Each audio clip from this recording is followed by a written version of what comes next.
Hello mga ka-advensoy. Sa panahon ngayon, talo tayo guys kung palagi lang tayong magre-reklamo.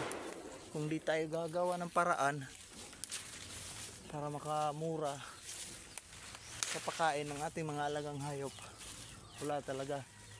Talagang malulugi tayo guys sa pag-alaga ng mga hayop.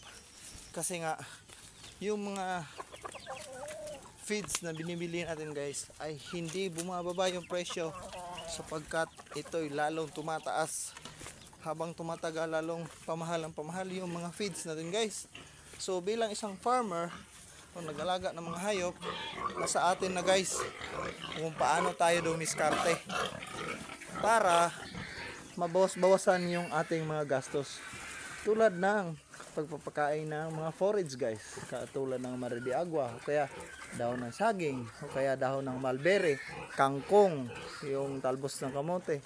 So maraming pwedeng ipakain sa ating mga alaga guys, sa baboy, sa manok, o kahit sa anong uri ng hayop kung saan mas makaka-minus tayo ng gastos sa ating pag-aalaga ng mga hayop.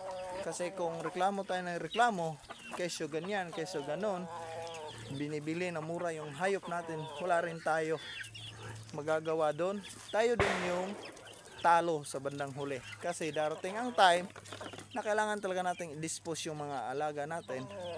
So talagang mapapasubo tayo na ibigay na mura. Kasi ganon din yung bilihan sa market.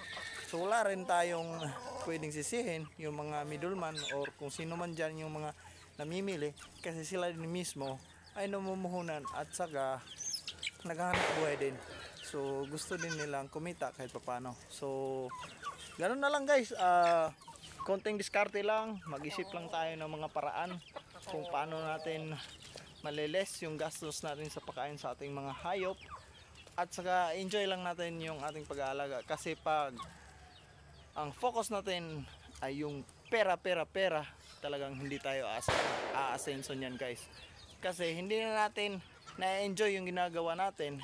So palagi tayong na-stress, palagi tayong napapagod kasi nga hindi tayo na-enjoy.